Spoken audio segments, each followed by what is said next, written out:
네, 안녕하세요. 주식은 역시 기리기리세의 기리십니다. 안녕하세요, 기리분들. 자, 오늘 증시는 파월 아저씨의 매파적 발언으로 인해서 약한 흐름을 나타내고 있습니다. 어떤 소식이 있는지 빠르게 공부해보도록 할게요. 같이 공부하시죠. 렛츠 기리.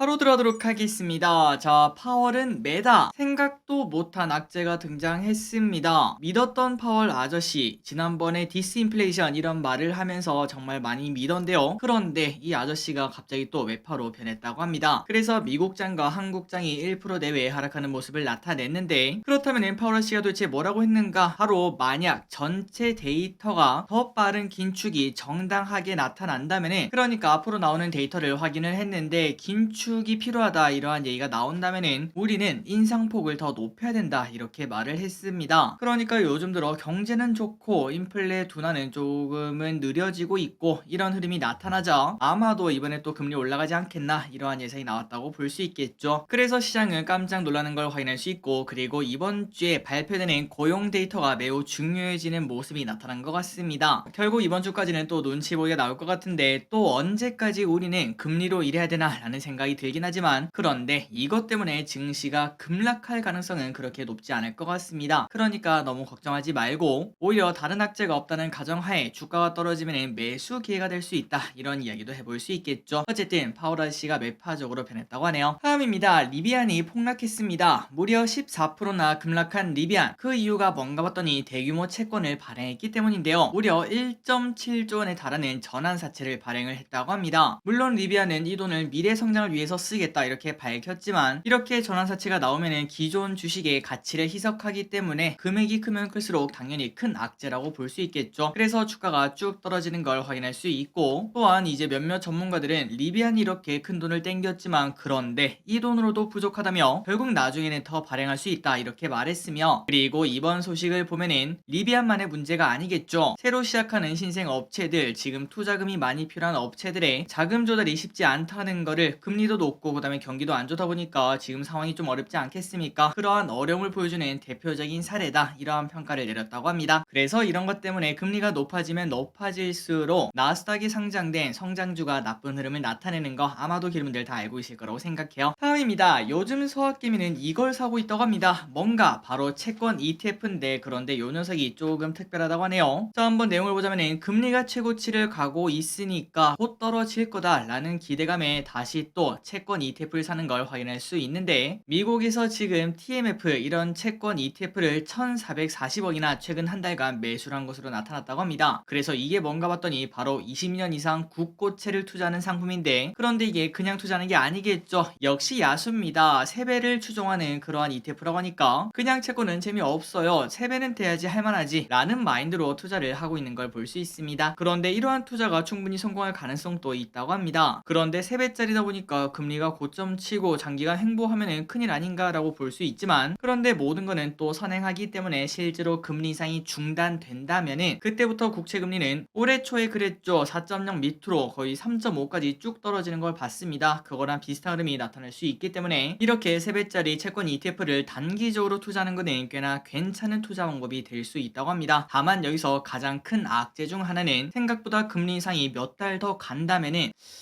그거는 피해가 이만저만이 아니겠죠. 그런 리스크도 있으니까 참고하시면 될 것 같습니다. 다음입니다. BO의 CEO, 금리 인하 없습니다. 저 위에서 확인했다시피 결국 금리는 내려올 것이다 이렇게 솔직히 저 길이 또 생각하고 있는데요. 물론 장기적으로 보면은 그게 무조건 맞을 겁니다. 그런데 BO의 CEO는 앞으로 1년간은 금리 인하가 없을 것이다, 지금 위에 머무는 게 좀 오래 걸릴 수 있어요 이렇게 못을 박았다고 한데요. 그렇다면은 BO의 CEO는 왜 그렇게 말하나 봤더니, 일단 내년 2분기는 되어야 하락할 것으로 보인다고 하며, 그리고 그 이유는 지금 연준이 하는 꼬라지를 딱 보면은 인플레를 확실하게 잡고 가겠다 그 의지를 확인할 수 있습니다. 그래서 그 인플레를 잡으려면은 최소한의 거의 1년 정도의 시간이 필요하기 때문에 아마도 내년 2분기 그때쯤 되어야 하락을 할 것이다 이렇게 예측을 한다고 하네요. 다만 이 와중에 높은 금리가 유지가 되면은 경기 침체 걱정 분명 생길 수밖에 없습니다. 하지만 지금 나오는 데이터를 봤을 때 미국 탄탄하다 이런 판단을 하고 있기에 연착륙을 충분히 그러니까 경기 침체가 와도 살짝 오고 마는 그런 느낌이 올 수 있기에 아직까지는 큰 걱정하지 말자 이런 말도 덧붙였다고 합니다. 그래서 우리가 이런 걸 보면은 마음이 좀 진정되긴 하는데, 그런데 저끼리 개인적으로는 솔직히 믿을 거 하나 없다라고 생각하고, 그리고 올해 뭐 중순에서 말 그때쯤 진짜 경기 침체 온다 이런 얘기가 나오면 갑자기 증시가 한 10%에서 20% 흔들릴 가능성도 분명히 있다고 생각하고 있습니다. 이거는 기르분들을 뭐 겁주게 하려는 그런 의도가 있는 게 아니라, 사실 우리가 주식 투자 이제 거의 한 몇 년 해보지 않았겠습니까? 물론 이제 얼마 안 되신 분도 계시겠지만 몇 년 하다 보면은 1년에 한두 번은 그렇게 하락하는 일이 있죠. 그리고 그때마다 기가 막히게 어떤 이유든 나타나기 마련입니다. 그러니까 우리가 주식 투자 했을 때 무조건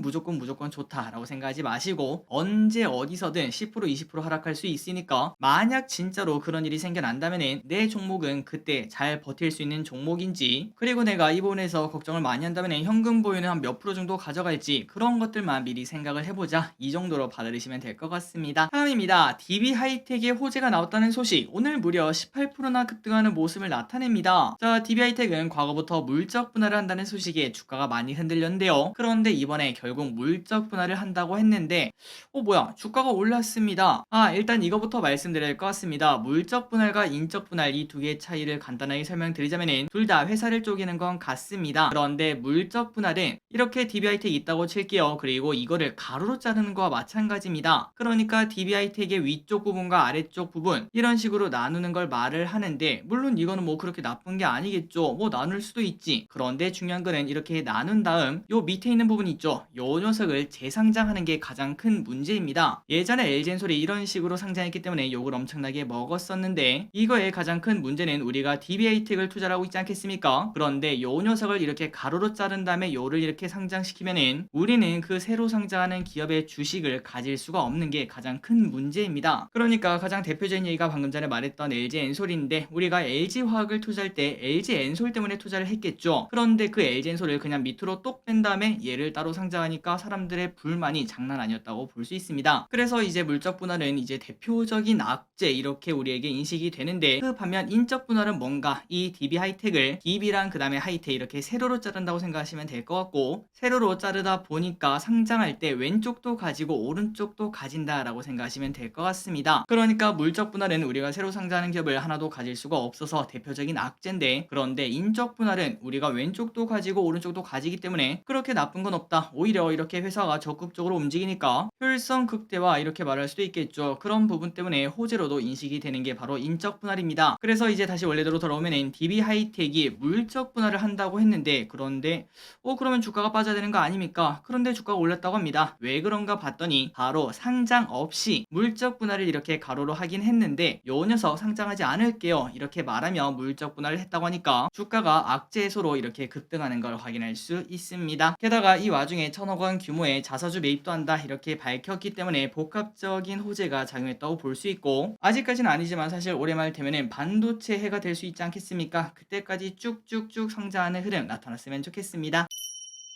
다음입니다. 요즘 공개 매수가 난리. 요즘 여기저기서 공개 매수가 나오다 보니까 이게 원래 정상인가 싶을 정도죠. 하지만 과거에는 공개 매수를 거의 본 적이 없습니다. 최근에 바뀐 분위기인 걸 확인할 수 있고, 그리고 이 공개 매수는 올해만 벌써 세 번째가 나왔으며 오스템 임플란트, SM, 한샘 이렇게 세 곳에서 진행을 하고 있는 걸 확인할 수 있죠. 순서대로 성공, 실패, 그리고 진행 중 이런 흐름이 나타나고 있는데, 그렇다면 공개 매수를 한 이유가 뭘까요? 바로 소액주주의 지분을 사오면서 여론도 얻고 원하는 지분도 얻는 방식이기 때문에 요즘 들어 많이 쓰이는 것 같습니다. 그렇게 앞으로 행동주의 펀드 및 경영권 분쟁 등에 엄청 등장할 것이라고 볼 수 있는데, 그리고 그런 소식이 뜨자마자 주가가 쭉쭉쭉 올라가는, 우리가 지금 SM 보면은 난리가 나지 않았겠습니까? 그런 것처럼 큰 호재로 작용할 확률이 꽤나 높을 것 같습니다. 그래서 앞으로의 흐름을 예상을 해보자면 A라는 행동주의 펀드가 B라는 회사한테 딱 가서 야, 너희 너무 저평가야, 이건 주주환원 해야겠다 그러면서 배당을 요구하거나 아니면 자사주 매입 이런 걸 요구할 수 있는데, 그런데 이제는 그게 아니라 너희 그냥 공개 매수 좀 해라 이렇게 요구할 수도 있다는 거겠죠. 그리고 그 이야기가 나오고 실제로 이루어진다면 당연히 주가는 급등할 수밖에 없겠네요. 다음입니다. 집 사는 거 고민해라. 자, 왼쪽 같은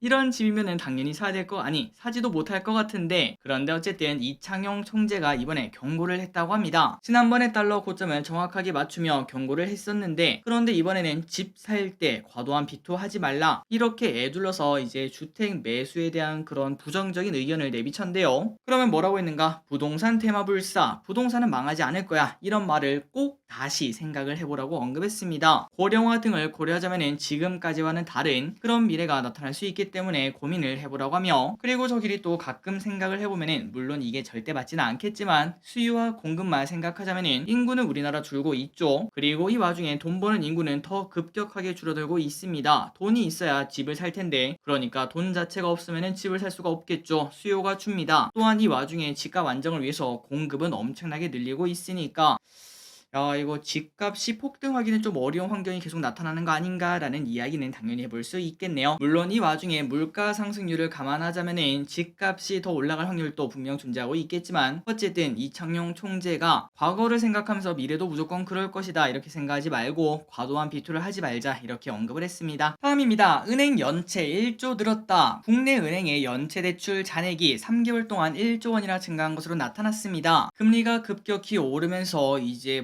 버티지 못하시는 사람들이 많은 건데요. 참고로 작년 6월 말에는 연체대출 잔액이 4조 2천억인데, 그런데 지금은 무려 5조 4천억이니까 확실하게 늘어난 걸 확인할 수 있습니다. 물론 아직까지 뭐 은행이 연쇄적으로 뭐 터지는 거 아니냐 이런 걱정할 필요는 없습니다. 국내 은행의 대손 충당금은 21조나 가지고 있으며, 올해는 고금리 때문에 걱정이 더 많기 때문에 대손 충당금을 더 쌓을 것으로 보인다고 하니까 큰 걱정할 필요 없다고 하네요. 다음입니다. 한국판 IRA, 이 이야기가 어제부터 조금 뜨겁죠. 어제 더불어민주당에서 한국판 IRA 추진을 공식화했습니다. 이 안에는 녹색 사업과 반도체 산업을 지원하는 내용이 담길 예정인데, 일단 보자마자 반도체와 친환경 이 두 개에 긍정적일 것이다 라는 이야기 해볼 수 있겠죠. 자, 올해 말쯤에 올 수 있는 반도체 슈퍼사이클, 그걸 위해서 우리나라 정부도 열심히 일을 했으면 진심으로 좋겠습니다. 다음입니다. 한미 정상회담 소식이 나왔습니다. 올해는 한미동맹 70주년이라고 합니다. 그래서 그런지 이명박 대통령에 이어 12년 만에 한국 정상이 미국으로 국빈 방문을 한다고 하는데요. 다음 달 26일 날 진행을 한다고 하니까 여기서 또 좋은 소식 나오고, 그리고 요즘 미국 IRA 법안 그리고 반도체 지원 이런 것 때문에 우리나라가 좀 피해를 보지 않겠습니까? 거기에 대한 뭐 선물 같은 것도 많이 받아왔으면 좋겠네요. 다음입니다. 오늘의 기업을 보도록 할게요. 자, LG이노텍. 야, 요즘 LG전자는 맨날 잘 나가고 있는데 LG이노텍은 뭐 하나 해서 한번 찾아봤더니 메리츠증권이 목표 주가 39만 원을 유지를 했다고 합니다. 그런데 왼쪽에 보다시피 지금 주가는 그냥 뜨뜻미지근한 흐름 나타내고 있죠. 그렇다면 이렇게 안 좋은 이유가 뭔가? 일단 실적이 안 좋기 때문에 당연히 이렇게 나쁠 것 같습니다. 작년 말부터 아이폰 판매에 차질이 생겼고 아직도 부진한데 LG이노텍이 아이폰 의존도가 꽤나 높죠. 그래서 LG이노텍의 주가 흐름이 나쁜 걸 확인할 수 있고, 그런데 올해는 다르다고 합니다. 아니, 하반기는 다르다고 합니다. 아이폰 15에는 니언 수요가 나올 것으로 보이며, 이는 LG이노텍의 실적에 서프라이즈를 안겨줄 수 있겠죠. 자, 개인적으로는 이런 LG이노텍을 비롯한 스마트폰에 관련된 기업들, 그런 기업들을 충분히 공부할 필요가 있다고 생각합니다. 꼭 한번 공부해보시기 바래요.